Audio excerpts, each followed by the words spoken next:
hormati Bapak Ibu Dewan Guru, puji syukur Alhamdulillah hari ini kita dapat berkumpul dalam keadaan sehat walafiat tanpa kurang satu apapun. Terima kasih saya ucapkan kepada Bapak Ibu yang sudah bersedia meluangkan waktunya untuk mengikuti diseminasi budaya positif guru penggerak. Semoga apa yang kita lakukan hari ini mendapatkan ridha Allah sehingga bermanfaat bagi kita semua. Bapak Ibu, izinkan saya membacakan susunan acara sebagai berikut. Yang pertama pembukaan, yang kedua sambutan, yang kedua pembacaan doa, yang ketiga pemaparan materi, yang keempat tanya jawab, yang kelima refleksi, dan yang terakhir penutup. Acara pertama, marilah kita buka dengan bacaan basmalah. Bismillahirrahmanirrahim. Acara yang kedua adalah pembacaan doa. Kepada Bapak Ibu, saya persilakan untuk berdoa menurut keyakinannya masing-masing. Berdoa dipersilakan. Berdoa selesai. Acara yang ketiga, kita langsung menuju materi, yaitu disiplin positif.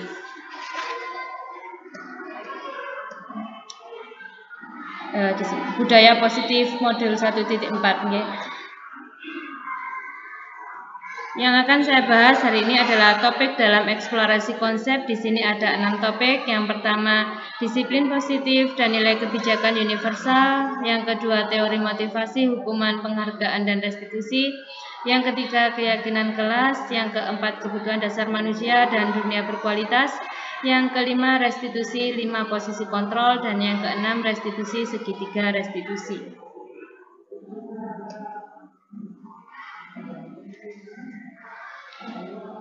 Bapak Ibu, kalau kita melihat di sini ada Ki Hajar Dewantoro, pasti kita masih ingat ya filosofi Ki Hajar Dewantoro. Ada 3 trilogi pendidikan, yaitu Ing Ngarsa Sung Tulodo, Ing Madya Mangunkarsa, dan Tutwuri Handayani. Ki Hajar Dewantara itu mengumpamakan sekolah itu sebagai sebuah ladang tempat persemaian bibit. Agar bibit bisa berkembang secara maksimal, maka petani dapat memperbaiki kondisi tanah, memelihara bibit tanaman, memberi pupuk dan air, membasmi ulat-ulat atau jamur-jamur yang mengganggu hidup bibit tanaman, dan lain sebagainya. Dari uraian tersebut, kita itu dapat memahami bahwa sekolah itu diibaratkan sebagai tanah tempat bercocok tanam, sehingga guru itu harus mengusahakan sekolah jadi lingkungan yang menyenangkan, menjaga dan melindungi murid dari hal-hal yang tidak baik. Dengan demikian, karakter murid tumbuh dengan baik sesuai dengan profil pelajar Pancasila. Yang sudah kita ketahui bahwa profil pelajar Pancasila itu ada 6 ya. Yang pertama, beriman, bertakwa kepada Tuhan Yang Maha Esa dan berakhlak mulia. Yang kedua, bernalar kritis. Yang ketiga, bergotong royong. Keempat, berkebinekaan global. Kelima, mandiri. Dan yang keenam adalah kreatif. Salah satu cara yang dilakukan guru dalam membantu siswa untuk tumbuh maksimal, mempunyai karakter profil pelajar Pancasila itu adalah dengan membangun budaya positif yang berpihak pada murid, membangun keyakinan atau visi sekolah yang menumbuhkan dan mengembangkan budaya positif. Dalam mewujudkan budaya positif itu perlu adanya disiplin positif. Jadi mari kita bahas tentang konsep disiplin positif dan motivasi melakukan disiplin positif dalam budaya positif. Bapak Ibu, sebelumnya saya mempelajari modul ini, sebelum saya mengikuti program Calon Guru Penggerak ini, saya sebagai seorang guru itu selalu menuntut siswa saya untuk selalu bisa memahami, untuk bisa mengerjakan tugas-tugas yang saya berikan. Dan saya itu selalu berpikir bahwa anak itu kalau tidak mau mengerjakan, anak itu selalu lupa saat mengerjakan PR, anak itu tidak fokus saat belajar di dalam kelas. Saya itu selalu berpikir bahwa itu adalah anak yang pemalas. Tetapi setelah saya mengikuti program CGP ini, saya itu dapat memahami konsep pemikiran Ki Hajar Dewantoro tentang pendidikan.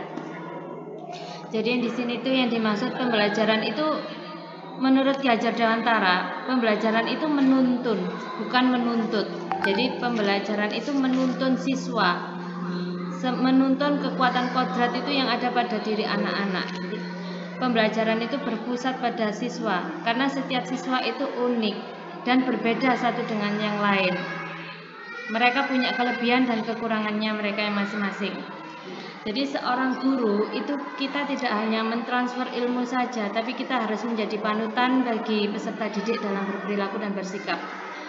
Kita harus memberikan kebebasan kepada siswa untuk belajar berdasarkan pengalamannya sendiri, tanpa harus memaksakan kehendak dan membimbing mereka itu sesuai dengan kodratnya. Jadi seorang pendidik itu harus menghamba juga pada anak. Kondisi seperti ini itu bisa memudahkan mereka untuk menyerap ilmu yang kita berikan, sehingga mereka itu bisa membuahkan hasil yang memuaskan.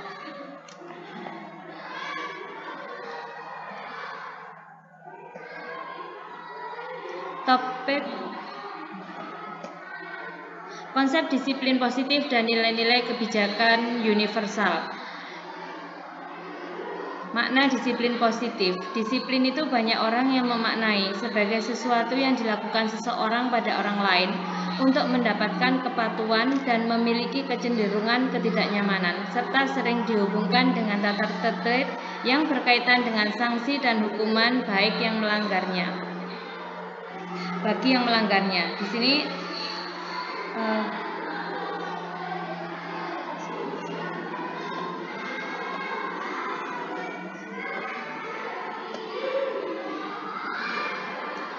Di sini Ki Hajar Dewantara menyatakan bahwa untuk mewujudkan murid yang merdeka, murid itu harus memiliki disiplin yang kuat yang berasal dari dirinya ataupun berasal dari luar diri.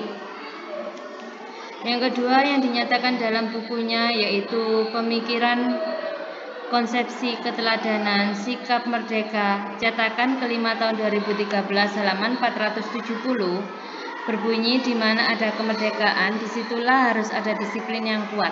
Sungguh pun disiplin itu bersifat self-disiplin, yaitu kita sendiri yang mewajibkan kita dengan sekeras-kerasnya. Tetapi itu sama saja, sebab jikalau kita tidak cakap melakukan self-disiplin, wajiblah penguasa lain itu mendisiplinkan diri kita. Dan peraturan demikian itulah harus ada di dalam suasana yang merdeka. Adapun definisi kata merdeka menurut Ki Hajar Dewantara adalah mardika itu jarwanya nora mung lepasing pangreh nyeng uga kuat kuoso amandiri priyonggo. Jadi merdeka itu artinya tidak hanya terlepas dari perintah, akan tetapi juga cakap buat memerintah diri sendiri. Diane Goosen dalam bukunya Restructuring School Discipline tahun 2001 menyatakan bahwa arti asli dari kata disiplin juga berkonotasi dengan disiplin diri dari murid-murid yang dapat membuat seseorang menggali potensinya menuju kepada sebuah tujuan. Sesuatu yang dihargai dan bermakna, bagaimana cara kita mengontrol diri dan bagaimana menguasai diri untuk memilih tindakan yang mengacu pada nilai-nilai yang kita hargai. Dengan kata lain, seseorang memiliki disiplin diri ini berarti mereka bisa bertanggung jawab terhadap apa yang dilakukannya, karena mereka mendasarkan tindakan mereka pada nilai-nilai kebajikan universal. Dari dua pendapat di atas dapat disimpulkan bahwa murid yang memiliki disiplin positif akan memiliki motivasi internal yang tinggi dalam menguasai diri untuk melakukan tindakan yang sesuai dengan nilai-nilai kebajikan universal. Sebagai pendidik, tugasnya adalah membimbing siswa untuk memiliki disiplin diri yang berasal dari diri sendiri. Dalam melakukan disiplin positif tidak terlepas dari motivasi yang ingin dicapai oleh siswa itu sendiri.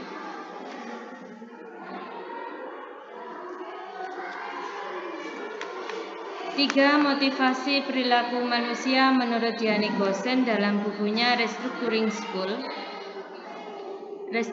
School Discipline menyatakan ada 3 alasan motivasi perilaku manusia. Di sini ada 3 motivasi, duanya motivasi eksternal dan yang satu motivasi internal.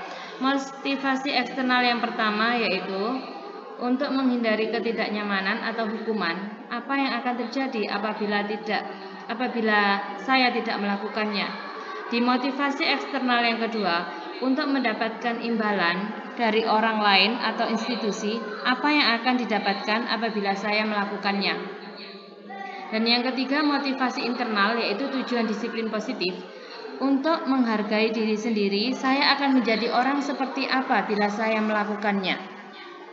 Dari ketiga motivasi perilaku manusia dalam mewujudkan disiplin positif yang harus ditanamkan dalam murid-murid adalah motivasi yang nomor 3. Karena dengan memiliki motivasi tersebut, mereka telah memiliki motivasi intrinsik yang berdampak jangka panjang, motivasi yang tidak terpengaruh pada adanya hukuman atau hadiah. Mereka akan tetap berperilaku baik dan berlandaskan nilai-nilai kebajikan karena mereka ingin menjadi orang yang menjunjung tinggi nilai-nilai yang mereka hargai.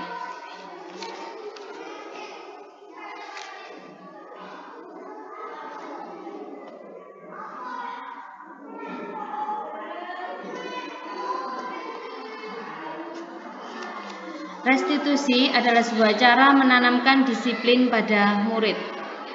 Restitusi sendiri adalah proses menciptakan kondisi bagi murid untuk memperbaiki kesalahan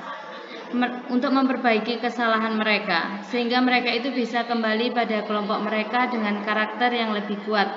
Itu menurut Goosen tahun 2004. Yang kedua, restitusi juga adalah proses kolaboratif yang mengajarkan murid untuk mencari solusi untuk masalah dan membantu murid berpikir tentang orang seperti apa yang mereka inginkan dan bagaimana mereka harus memperlakukan orang lain. Itu menurut Jelson Goosen tahun 1996. Yang ketiga, restitusi membantu murid menjadi lebih memiliki tujuan disiplin positif dan memulihkan dirinya setelah berbuat salah.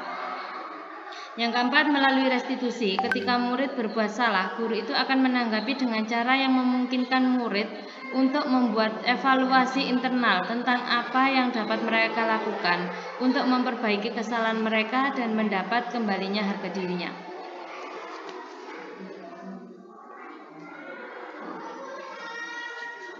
Ada 9 ciri-ciri restitusi. Yang pertama, restitusi itu bukan untuk menebus kesalahan, namun untuk belajar dari kesalahan. Yang dimaksud di sini, restitusi bukan untuk menebus kesalahan, tapi untuk belajar dari kesalahan. Jadi ketika murid itu berbuat salah, guru itu tidak mengarahkan untuk menebus kesalahannya dengan membayar sejumlah uang untuk membayar denda. Contohnya seperti kalau kita di lingkungan sekolah, biasanya ada anak yang membuang sampah sembarangan. Ayo kalau kamu membuang sampah sembarangan, kamu saya denda 500. Nah, itu tidak restitusi, bukan untuk menebus kesalahan ya. Jadi memperbaiki kerugian yang timbul atau sekedar minta maaf. Karena kalau kita fokusnya ke sana, maka murid yang berbuat salah itu akan fokus pada tindakan untuk menebus kesalahan dan menghindari ketidaknyamanan yang bersifat eksternal. Jadi bukannya pada upaya perbaikan diri yang lebih bersifat internal. Biasanya setelah menebus kesalahan, orang atau murid yang berbuat salah akan merasa sudah selesai dengan situasinya, sehingga mereka merasa lega dan seolah-olah itu kesalahan tidak akan terjadi. Jadi terkadang bisa muncul perasaan ingin balas dendam, ingin mengulangi lagi kesalahan-kesalahan yang sama. Jadi untuk restitusi bukan untuk menebus kesalahan ini. Jadi bila orang yang berbuat salah itu sebetulnya merasa nggak rela di dalam restitusi ini. Jadi mereka itu melakukan sesuatu untuk menebus kesalahannya. Yang kedua, memperbaiki hubungan. Restitusi memperbaiki hubungan. Itu maksudnya adalah tentang memperbaiki hubungan dan memperkuatnya. Restitusi ini juga membantu murid-murid dalam hal mereka ingin menjadi orang seperti apa dan bagaimana mereka ingin diperlakukan. Restitusi adalah proses refleksi dan pemulihan. Dalam proses ini menciptakan kondisi yang aman bagi seorang murid untuk menjadi jujur pada dirinya sendiri dan mengevaluasi dampak dari tindakan yang mereka lakukan kepada orang lain. Jadi ketika proses pemulihan dan evaluasi diri telah selesai, mereka bisa mulai berpikir tentang apa yang bisa dilakukan untuk menebus kesalahan-kesalahan yang sudah mereka lakukan. Yang ketiga adalah restitusi tawaran, restitusi tawaran, bukan paksaan. Maksudnya di sini adalah restitusi yang dipaksa itu bukanlah restitusi yang sebenarnya, tetapi konsekuensi. Jadi bila guru memaksa proses restitusi, maka murid itu akan bertanya, apa yang akan terjadi kalau saya tidak melakukannya? Misalnya mereka itu sebenarnya tidak suka konsekuensi yang guru sarankan. Mereka mungkin akan setuju dan akan melakukannya, tapi karena mereka menghindari ketidaknyamanan atau menghindari kehilangan kebebasan atau diasingkan dari kelompoknya. Jadi mereka akan percaya kalau mereka menyakiti orang, maka mereka juga akan tersakiti. Jadi mereka itu mikirnya kita impas. Aku gepuk ya, kamu tak gepuk. Nah, seperti itu basa Jawa nih ya. Jadi mereka itu memaksa melakukan restitusi bertentangan dengan perkembangan moral, yaitu kebebasan untuk membuat pilihan. Oleh karena itu, penting itu bagi guru untuk menciptakan kondisi yang membuat murid itu bersedia menyelesaikan masalah dan berbuat lebih baik lagi. Dengan berkata seperti ini biasanya, tidak apa-apa kok, berbuat salah itu manusiawi, semua orang pasti pernah melakukan kesalahan. Nah, pembicaraan ini itu bersifat tawaran, jadi bukan paksaan. Jadi bukan mengatakan kamu harus lakukan ini, kalau kamu tidak melakukan ini maka kamu akan titik-titik. Lah, seperti itu contohnya. Yang kelima, restitusi mencari kebutuhan dasar yang mendasari tindakan. Yang keempat ya, restitusi menuntun untuk melihat ke dalam diri. Maksudnya restitusi menuntun untuk melihat ke dalam diri itu dalam proses restitusi kita itu akan melihat adanya ketidakselarasan antara tindakan murid yang berbuat salah dan keyakinan mereka tentang orang seperti apa yang mereka inginkan. Untuk membimbing proses pemulihan diri, guru itu biasanya bertanya pada mereka, kamu ingin menjadi seperti orang apa? Kamu menjadi orang seperti apa? Kamu akan terlihat, terdengar, dan terasa seperti apa kalau kamu sudah menjadi orang yang seperti itu? Apa yang kamu percaya tentang bagaimana orang harus memperlakukan orang lain? Dan yang lain-lain. Yang kelima, restitusi mencari kebutuhan dasar yang mendasari tindakan. Di sini maksudnya untuk membantu murid mengenali kebutuhan dasarnya, guru itu bisa meminta mereka mengenali perasaan mereka. Jadi perasaan sedih dan kesepian menunjukkan adanya kebutuhan cinta dan kasih sayang yang tidak terpenuhi. Perasaan dipaksa atau terlalu banyak beban menunjukkan kurangnya kebutuhan akan kebebasan. Perasaan takut akan kelelahan, kelaparan itu menunjukkan pada kita kalau kita itu merasa tidak aman. Perasaan bosan menunjukkan kurang terpenuhnya kebutuhan dan kesenangan. Yang keenam adalah restitusi diri adalah cara yang paling baik. Dalam restitusi ini, murid itu belajar untuk mengubah kebiasaan dari kecenderungan untuk mengomentari orang lain menjadi mengomentari diri sendiri. Itu menurut Dr. William Glasser. Dr. William Glasser itu menyatakan orang yang bahagia itu akan mengevaluasi diri sendiri, sedangkan orang yang tidak bahagia akan mengevaluasi orang lain. Ada 3 tahap evaluasi diri. Yang pertama, saya tidak suka cara berbicara padamu. Yang kedua, kesalahan yang saya lakukan adalah saya sebenarnya punya informasi yang kamu butuhkan. Saya lelah dan saya bicara terlalu cepat. Yang ketiga, besok lagi saya akan menyampaikan informasi yang saya punya dan kamu butuhkan. Saya akan bicara lebih lambat. Itu contoh 3 tahap evaluasi diri. Jadi ketika murid itu bisa melakukan restitusi diri, maka dia akan bisa mengontrol dirinya dengan lebih baik, dengan tujuan yang lebih baik pula. Yang ke-7 adalah restitusi fokus pada karakter bukan tindakan. Dalam restitusi ini, murid itu akan menyadari dia sedang menjadi orang yang seperti apa. Yang itu adalah menunjukkan fokus pada penguatan karakter. Jadi ketika guru membimbing murid untuk penguatan karakter, guru akan mengatakan, ibu atau ibu bapak tidak terlalu mempermasalahkan apa yang kamu lakukan hari ini. Tetapi mari kita bicara tentang apa yang kamu lakukan besok. Kamu bisa saja minta maaf, tapi orang lain lebih suka mendengar apa yang kamu lakukan dengan lebih baik lagi. Contohnya seperti itu. Yang ke-8, restitusi fokus pada solusi. Dalam restitusi ini, guru itu menstabilkan identitas murid dengan mengatakan kita tidak fokus pada kesalahan. Bapak Ibu tidak tertarik untuk mencari siapa yang benar dan siapa yang salah. Yang ke-9, restitusi mengembalikan murid yang berbuat salah pada kelompoknya. Di sini mari kita lihat praktek pendidikan yang seringkali memisahkan anak-anak dari kelompoknya.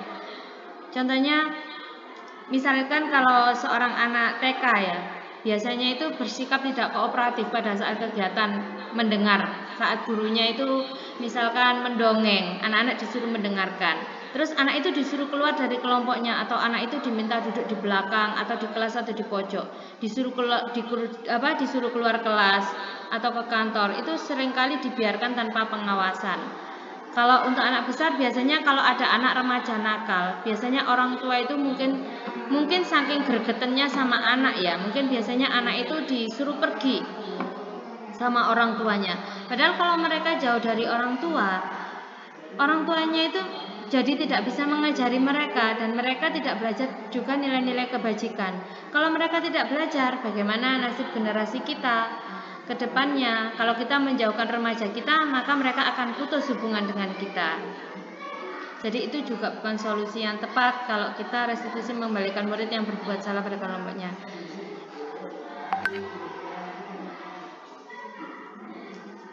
Keyakinan kelas.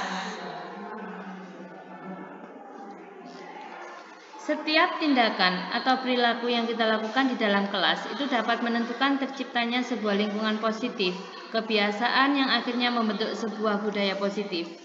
Dan yang kedua, warga sekolah yang memiliki budaya positif, hal pertama perlu diciptakan dan disepakati adalah membuat keyakinan-keyakinan atau prinsip-prinsip dasar bersama di antara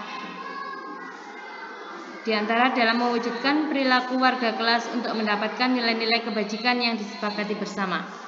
Yang ketiga, mengapa keyakinan kelas? Mengapa tidak peraturan kelas? Suatu keyakinan itu akan lebih memotivasi seseorang dari dalam atau memotivasi secara intrinsik dan bersemangat untuk menjalankan keyakinannya daripada hanya sekedar mengikuti serangkaian peraturan yang mengatur mereka harus berlaku begini atau begitu, yang membuat ketidaknyamanan dan keterpaksaan. Jadi keyakinan kelas itu hendaklah bersifat abstrak. Jadi keyakinan kelas itu harus dituliskan, itu berupa pernyataan-pernyataan yang universal. Pernyataan keyakinan kelas itu biasanya itu berupa hal-hal yang memuat hal-hal yang positif dalam bentuk positif. Jadi keyakinan kelas itu harusnya tidak terlalu banyak, tapi positif dan mudah diingat dan dipahami oleh seluruh warga kelas. Jadi nggak harus banyak peraturan keyakinan kelas itu. Keyakinan kelas juga harus disesuaikan dengan kondisi lingkungan yang ada di dalam kelas kita.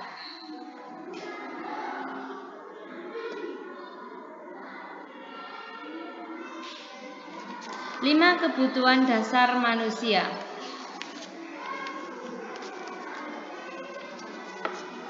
Di sini seluruh tindakan manusia itu memiliki tujuan tertentu. Jadi semua yang kita lakukan itu adalah usaha terbaik kita untuk mendapatkan apa yang kita inginkan. Ketika kita mendapatkan apa yang kita inginkan, sebetulnya saat itu kita sedang memenuhi satu atau lebih dari satu kebutuhan dasar, yaitu kebutuhan untuk bertahan hidup, kebutuhan cinta dan kasih sayang, penguasaan, kebebasan, dan kesenangan.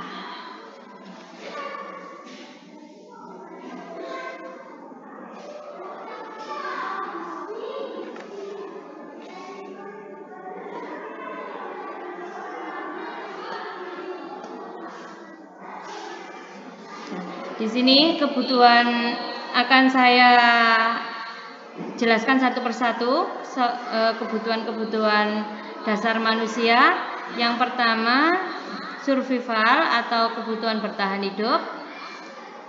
Kebutuhan yang bersifat fisiologis ini bertahan hidup, contohnya misalkan sandang, pangan, dan papan yang kita ketahui, nggih. Jadi kebutuhan ini merupakan kebutuhan akan perasaan aman. Yang kedua, kebutuhan cinta dan kasih sayang atau belonging. Kebutuhan ini dan tiga kebutuhan berikutnya adalah kebutuhan psikologis. Kebutuhan untuk mencintai dan memiliki meliputi kebutuhan akan hubungan dan koneksi sosial, kebutuhan untuk memberi dan menerima kasih sayang, dan kebutuhan untuk merasa menjadi bagian dari suatu kelompok.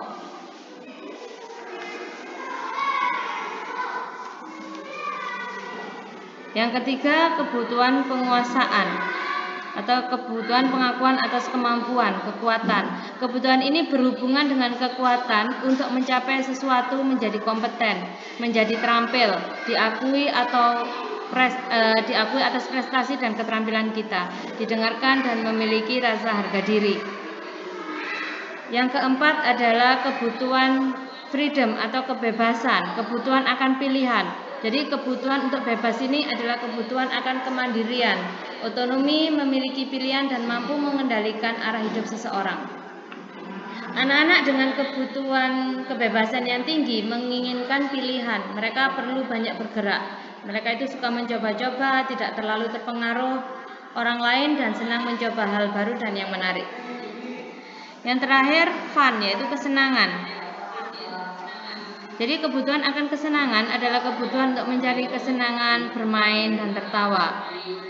Coba bayangkan kita hidup tanpa kenikmatan apapun. Sangat menyedihkan sekali. Jadi Glasser itu menghubungkan kebutuhan akan kesenangan dengan belajar. Saat mereka bermain, anak-anak bermain, mereka itu akan mempelajari keterampilan hidup yang sangat penting. Jadi manusia itu tidak berbeda. Anak-anak dengan kebutuhan dasar kesenangan yang tinggi biasanya itu ingin menikmati apa yang dia lakukan. Mereka juga konsentrasi tinggi saat mengerjakan hal-hal yang disenangi.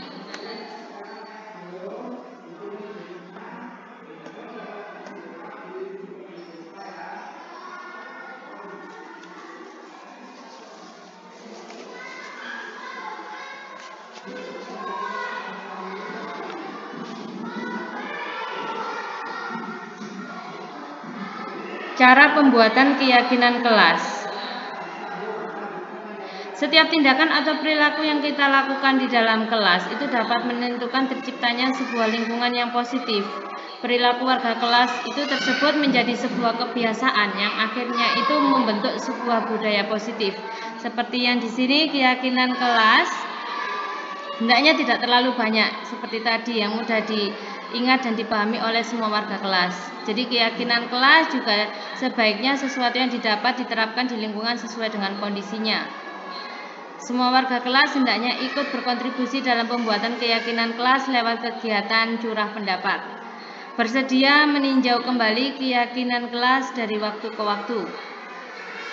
Pernyataan keyakinan kelas senantiasa dibuat dalam bentuk positif. Keyakinan kelas dituliskan berupa pernyataan-pernyataan universal. Keyakinan kelas hendaklah bersifat lebih abstrak.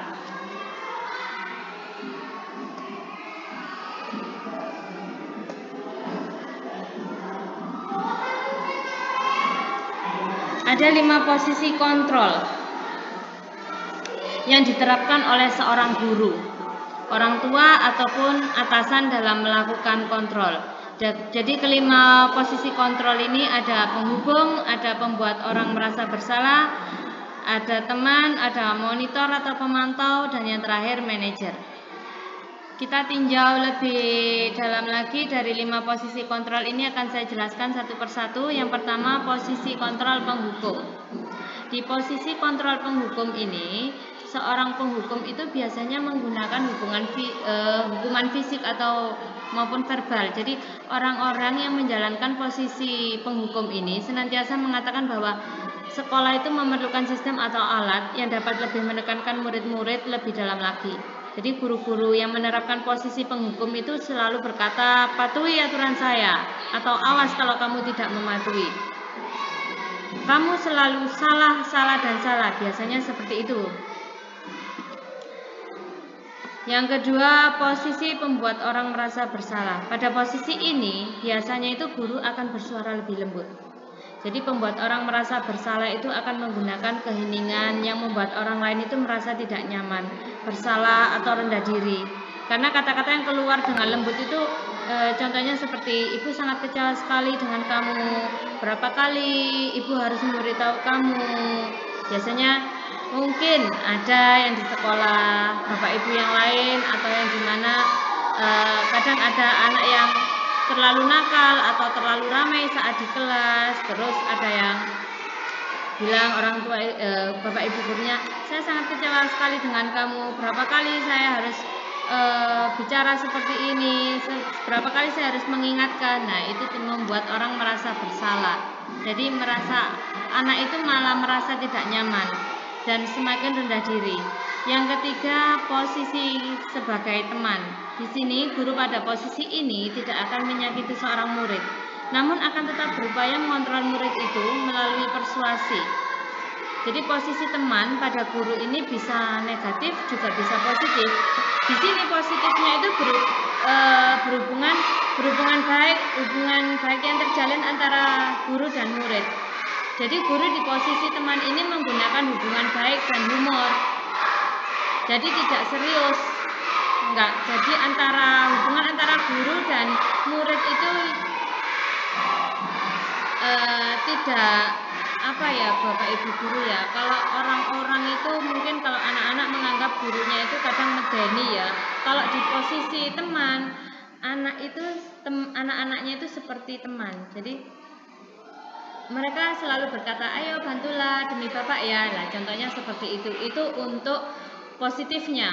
Kalau untuk negatifnya, bila suatu saat guru tersebut tidak membantu, maka si anak ini akan kecewa dan si anak ini pasti akan berpikir, oh Bapak Ibu, saya berpikir Bapak Ibu teman saya, berarti selama ini tidak ya. Jadi murid itu merasa dikecewakan dan murid itu nggak akan mau berusaha lagi. Yang keempat adalah posisi monitor atau posisi pemantau. Monitor itu mengawasi, memantau. Jadi pada saat kita mengawasi, kita itu bertanggung jawab atas perilaku orang-orang yang kita awasi. Jadi posisi pemantau itu berdasarkan pada peraturan-peraturan dan konsekuensi. Dengan menggunakan sanksi atau konsekuensi, kita itu dapat memisahkan hubungan pribadi dengan murid. Sebagai seorang yang menjalankan posisi pemantau, pertanyaan yang diajukan seorang pemantau itu biasanya peraturannya apa yang telah kamu lakukan, sanksi apa atau apa konsekuensinya, lah seperti itu. Dan yang terakhir adalah posisi manajer.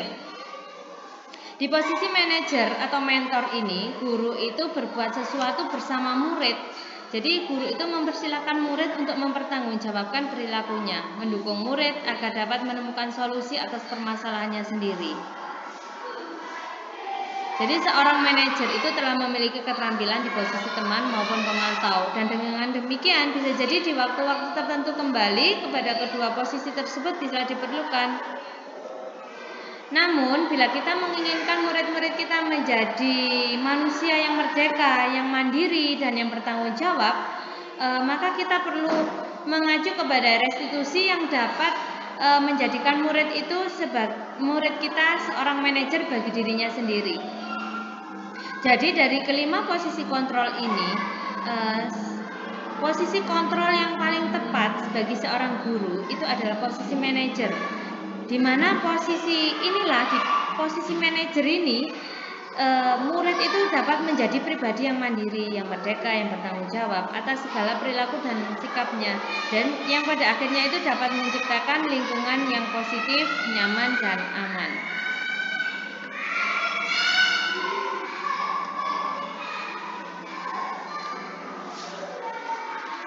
Segitiga restitusi. Segitiga restitusi adalah salah satu cara untuk memperbaiki diri agar terwujud disiplin diri, dapat dilakukan melalui segitiga restitusi.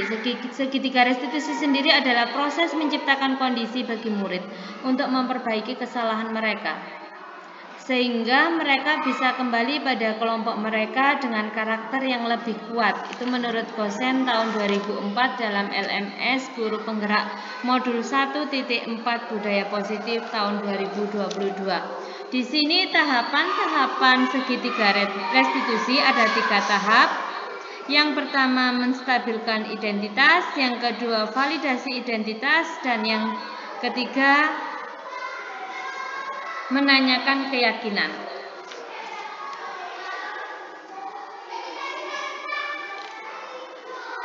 Di dalam tahap yang pertama, menstabilkan identitas, ini untuk membuat anak yang merasa gagal itu merasa berbuat salah menjadi positif terhadap dirinya. Jadi guru berkata, berbuat salah itu hal yang manusiawi, tidak ada manusia yang sempurna. Bapak Ibu juga pernah berbuat salah, kita pasti bisa menyelesaikan permasalahan ini. Bapak Ibu tidak tertarik untuk mencari tahu siapa yang benar, siapa yang salah. Bapak Ibu lebih tertarik untuk menyelesaikan masalah. Kalau kamu menyalahkan dirimu sendiri terus-menerus, apakah kamu bersikap baik pada dirimu sendiri? Nah, itu contoh dari tahap segitiga restitusi yang menstabilkan identitas. Yang kedua, tahap validasi kebutuhan, yaitu membantu siswa mengenali basic need atau kebutuhan yang ingin dipenuhinya ketika melakukan kesalahan tersebut. Jadi pada dasarnya, setiap tindakan manusia itu mempunyai tujuan. Apakah itu power, freedom, love, and belonging, fun, atau survival? Guru itu berkata, kamu bisa saja melakukan hal yang lebih buruk, tapi kamu tidak melakukannya. Kamu pasti punya alasan mengapa melakukannya. Apa yang penting bagi kamu? Kamu boleh tetap berusaha menjaga sikap itu, tapi tambahan sikap yang lain yang baru. Maukah kamu belajar cara lain untuk mendapat yang kamu butuhkan tanpa harus memukul? Apakah kamu bisa melakukan dengan lebih baik besok lagi? Nah, ini validasi kebutuhan. Jadi, setiap anak yang melakukan kesalahan, melakukan hal buruk, pasti anak itu mempunyai alasan. Contohnya saat di sekolah ya, di dalam kelas. Di kelas saya, kelas 2, saya itu punya murid. Jadi, anak itu selalu mengganggu temannya. Selalu minta uang ke temannya, selalu minta jajan ke temannya. Terus akhirnya saya tanya, kenapa? Alasannya apa? Kenapa kamu melakukan hal seperti itu? Ternyata di rumahnya anak itu kurang kasih sayang orang tua. Orang tuanya laki-laki, perempuan semuanya bekerja. Jadi anak itu butuh perhatian dari orang tuanya. Jadi anak itu bisa seperti itu karena mereka punya alasan. Mungkin di rumah mereka kurang perhatian orang tua. Jadi mereka itu di sekolah itu kalau bahasanya caper ya. Mungkin mereka itu ingin diperhatikan oleh gurunya. Di rumah itu mungkin anaknya itu ada yang terlalu dikekang. Ada juga di kelas saya, anaknya itu kalau di rumah terlalu dikekang. Jadi kalau di kelas anak itu seperti ini Bapak Ibu, kalau bahasa Jawanya itu seperti petik. Kalau ayam kalau dikeluarkan itu sudah nabrak-nabrak ya, seperti itu. Jadi anak itu seperti itu kalau di dalam kelas. Mungkin karena kurang perhatian dari orang tua, juga mereka itu kalau di rumah itu terlalu dikekang, nggak boleh kesini, nggak boleh kesini. Jadi seperti itu. Setiap anak itu punya alasan masing-masing untuk melakukan hal yang buruk. Tinggal kita sebagai seorang guru, bagaimana kita mengajak mereka itu kembali ke tempatnya masing-masing, kembali jadi lebih baik lagi. Yang terakhir, menanyakan keyakinan. Di sini anak melihat kesalahannya dihubungkan dengan norma sosial dan nilai-nilai yang mendasari manusia berinteraksi dengan orang lain. Jadi contohnya guru berkata, apa nilai yang kita percaya di kelas atau di sekolah kita, nilai-nilai universal apa yang telah kita sepakati, kelas yang ideal itu seperti apa, kamu ingin menjadi seperti apa, nah, apa yang kamu rasakan ketika kamu melakukan itu. Nah, itu adalah tahap segitiga restitusi yang tentang menanyakan keyakinan.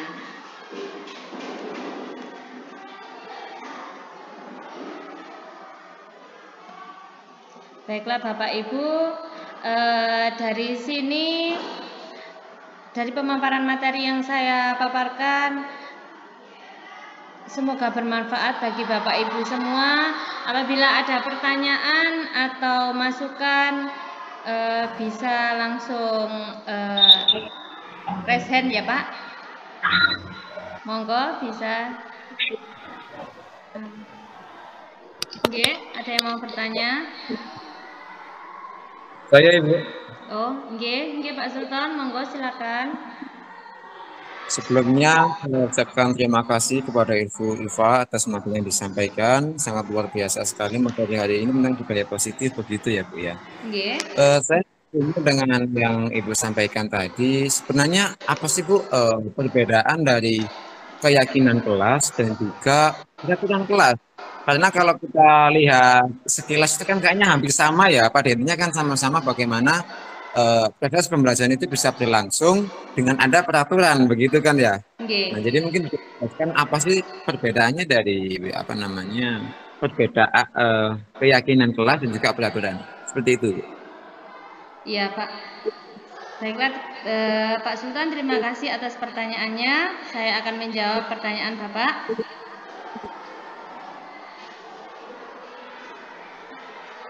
Di sini apa perbedaan peraturan kelas dan keyakinan kelas ya, Pak? Iya, Bu.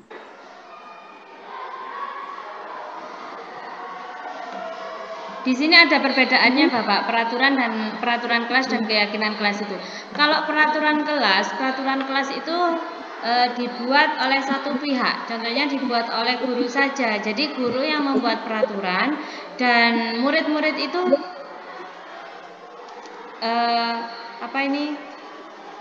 tinggal menaati apa yang dibuat oleh Bapak Ibu gurunya. Tapi kalau keyakinan kelas, kita itu buatnya bersama-sama, jadi tidak satu pihak saja. Jadi siswa juga kita ajak untuk membuat membuat keyakinan kelas. Contohnya kalau peraturan kelas, kalau hanya Bapak Ibu gurunya saja yang membuat. Contohnya misalkan anak-anak peraturan kelasnya kalau di sini tidak boleh harus mengerjakan PR tepat pada waktunya. Tidak boleh biasanya peraturan itu kan dengan pakai sanksi ya Pak ya. Mungkin sanksinya Bapak Ibu guru itu kadang bisa membuat beban buat anak-anaknya. Jadi kalau peraturan itu hanya Bapak Ibu gurunya saja. Jadi anak-anak itu kalau mengikuti itu mungkin ada perasaan terpaksa juga kalau peraturan kelas. Tapi kalau keyakinan kelas, karena yang membuat itu tidak hanya satu pihak, kita yang membuat keyakinan kelas itu dengan anak-anak. Mungkin anak-anak bisa lebih menaati karena mereka tahu konsekuensinya jika mereka itu melanggar apa yang sudah menjadi kesepakatan mereka semua. Jadi seperti itu Bapak. Jadi yang di kelas saya mengajar di kelas 2 ini, saya itu membuat kesepakatan kelas, membuat keyakinan kelas di kelas. Jadi saya itu membuatnya itu bersama-sama dengan anak-anak. Karena anak-anak itu tulisannya masih jelek, jadi saya itu yang menuliskan di papan tulis. Saya menuliskan di kertas, setelah itu anak-anak yang menempelkan di papan tulis.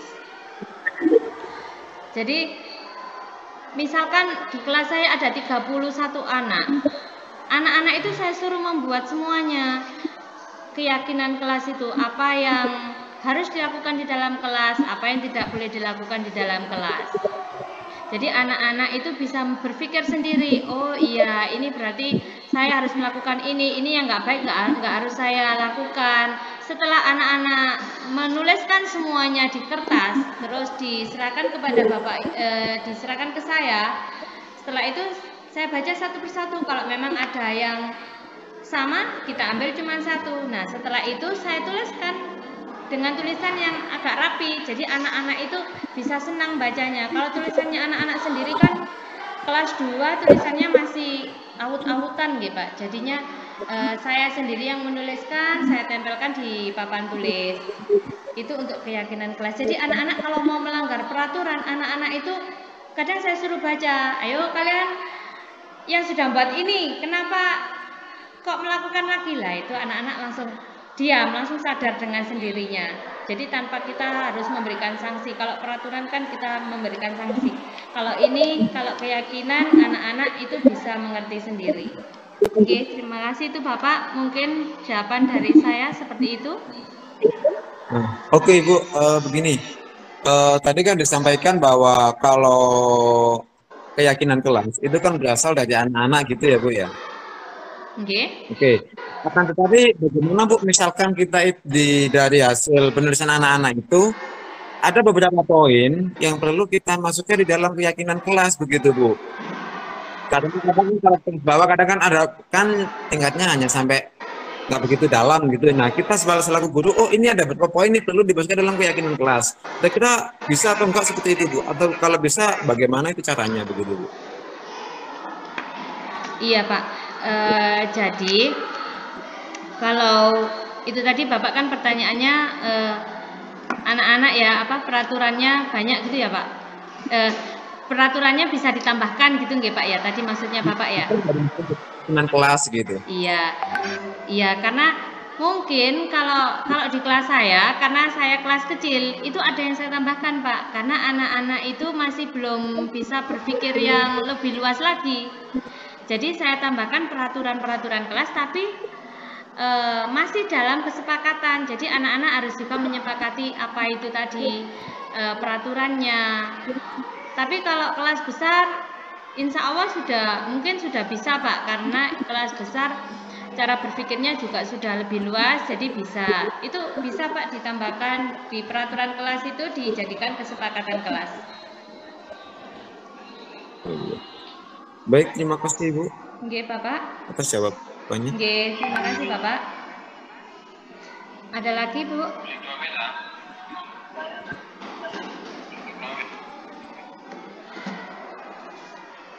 Monggo kalau masih ada lagi.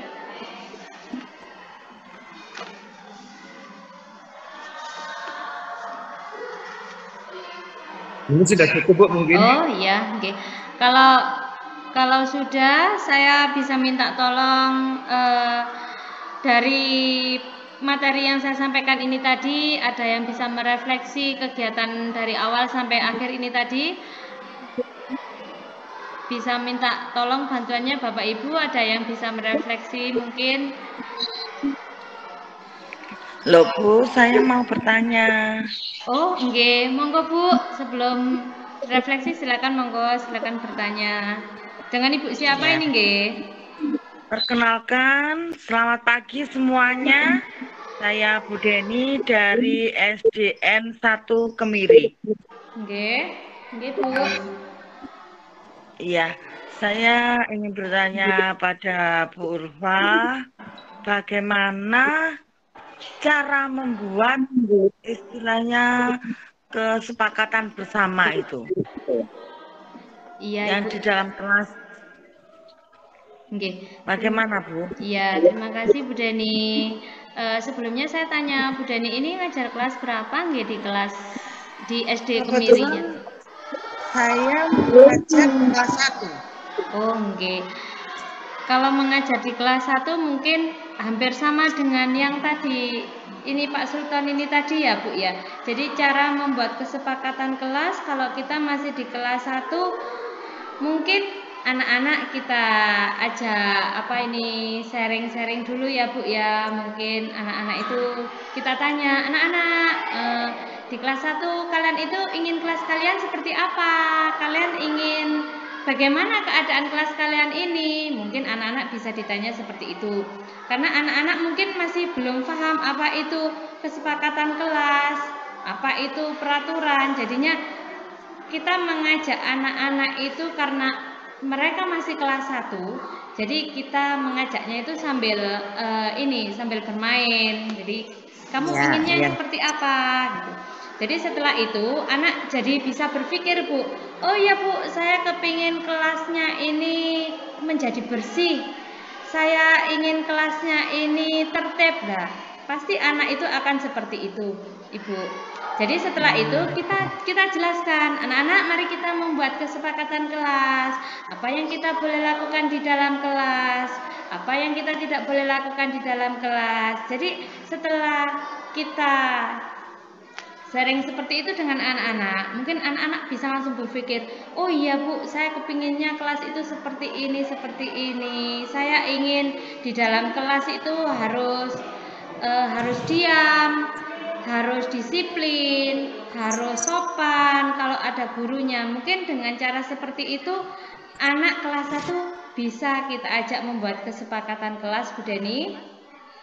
Oh iya, ya. Ya. Kalau tadi saya mendengar Bu Ulfa sudah memberikan penjelasan, itu ada salah satu yaitu kita tidak boleh denda ya. Iya, nggih Bu, Ya. betul. Itu saya selama ini itu memang juga nggak pernah denda ya.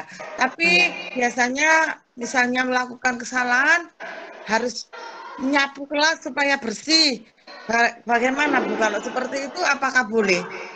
Oh iya, kalau seperti itu boleh-boleh saja Bu, karena kita tidak memberikan hukuman yang seperti denda itu tadi ya. Kalau denda itu tadi anak itu kadang ala aku duwe aku bendino disangoni.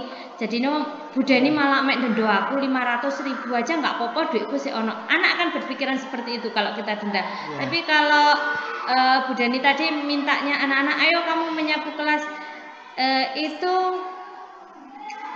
membuat anak-anak itu jadi lebih apa ya Bu ya mengerti. Oh jadi ada anak-anak bisa ini. Oh ternyata kesalahan iya seperti itu. iya jadi jadi kelas bisa bersih iya. Jadi nggak harus dengan denda. Terima kasih Bu Deni. Terima kasih Purva. Oke, sama-sama. Bapak Ibu ada yang bisa merefleksi kegiatan ini dari awal sampai akhir sebelum saya tutup?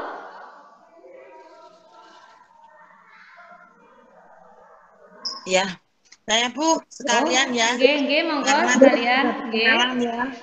Secara langsung saja saya merefleksi hasil panjenengan tadi sudah memberi banyak materi. Mungkin hanya sedikit yang ingin saya sampaikan bahwa selama ini saya sudah menjadi guru itu harusnya bisa membopong peserta didik. Jadi tidak hanya untuk menuntut tapi menuntun. Bagaimana supaya anak yang tidak bisa menjadi bisa, yang belum mengerti menjadi mengerti. Mungkin itu saja refleksi dari saya.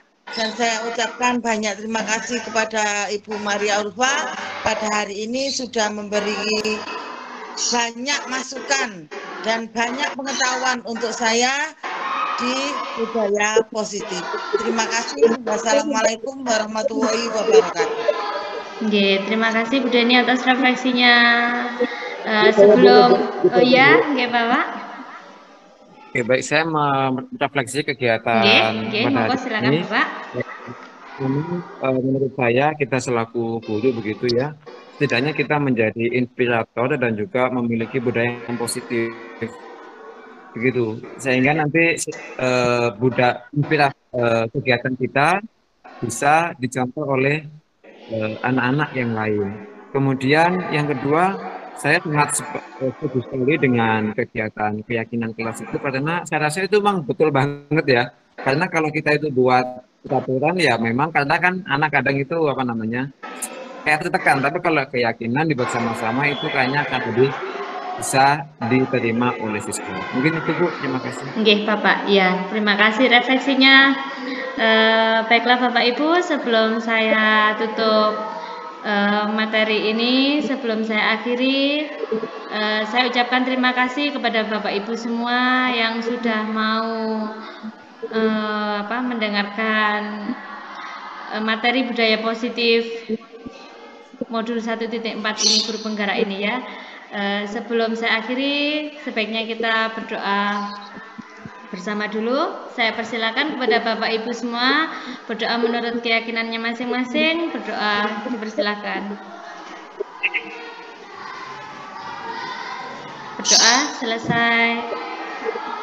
Terima kasih Bapak Ibu atas waktunya. Assalamualaikum warahmatullahi wabarakatuh.